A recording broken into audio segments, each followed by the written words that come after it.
বছরে দুইবার নয়, এখন থেকে ৩ মাস পর পর মুদ্রানীতি ঘোষণার কথা ভাবছে সরকার। সম্প্রতি সংসদীয় কমিটিতে বছরে ৪ বার মুদ্রানীতি ঘোষণার পরিকল্পনা নেওয়া হয়েছে, যার মূল উদ্দেশ্য দ্রুত পরিবর্তনশীল অর্থনীতির সঙ্গে খাপ খাইয়ে নেওয়া। এমন এক সময় এই সিদ্ধান্ত নিতে যাচ্ছে সরকার, যখন নাজুক সময় পার করছে দেশের অর্থনীতি। তবে এটিকে ইতিবাচক হিসেবে দেখছেন বিআইবিএম এর এই মহাপরিচালক। মনিটারি পলিসি প্রতি কোয়ার্টারে যে একটা স্টেটমেন্ট যদি বাইর করা হয়, তার ৩ মাস পর পর পুরো ইকোনমির একটা হাল লাগার চিত্র, রিয়াল ইকোনমি এবং ম্যাক্রো ইকোনমি ভেরিয়েবল এবং সুদের হার নির্ধারণ সব কিছু তাহলে একটা অ্যালাইন হবে আর কি। আরেকটা জিনিস হলো যে আমাদের ইকোনমিটা এত মিচুর না, ডাটা লেকিং আছে আমাদের এই কোয়ার্টারের ডাটা আরেক কোয়ার্টারে যায় পাবলিশ হয়, বিশেষ করে রিয়াল সেক্টর ডাটা।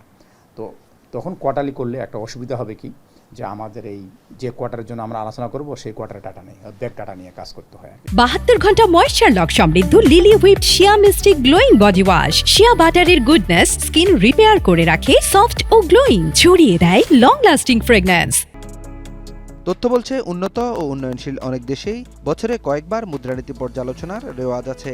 বছরে ৮ বার করে মুদ্রানীতি ঘোষণা করে যুক্তরাষ্ট্র, যুক্তরাজ্য এবং ইউরোপীয় ইউনিয়ন। আর পাশের দেশ ভারত করে বছরে ৬ বার।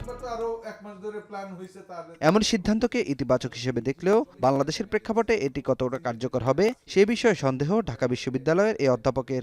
আপনি যদি কঠিন থাকেন যে ১ বছরের জন্য করলাম মানে ১ বছরের মধ্যে কোনো পরিবর্তন আসবে না, তখন সেটা কিন্তু ১ বছরে আপনি ক্ষতির সম্মুখীন হলেও তখন কিন্তু আপনি সেটাকে আর কারেকশন করতে পারছেন না। তো কারেকশন করার সুযোগ থাকা উচিত, ৩ মাস হোক ৬ মাস অন্তর হোক।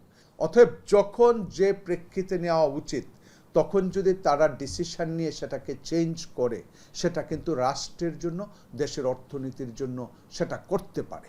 বাংলাদেশ ব্যাংক বলছে, নিয়ম মেনে বছরে ২ বার মুদ্রানীতি ঘোষণা করে কেন্দ্রীয় ব্যাংক। সরকারের পক্ষ থেকে যদি বছরে ৪ বার করার সিদ্ধান্ত আসে, তবে তা বাস্তবায়ন করতে প্রস্তুত মুদ্রানীতি প্রণয়নকারী এই সংস্থা। আমরা বছরে ২ বার মুদ্রানীতি ঘোষণা করে থাকি, ডিসেম্বর প্রান্তিকে এবং জুন প্রান্তিকে।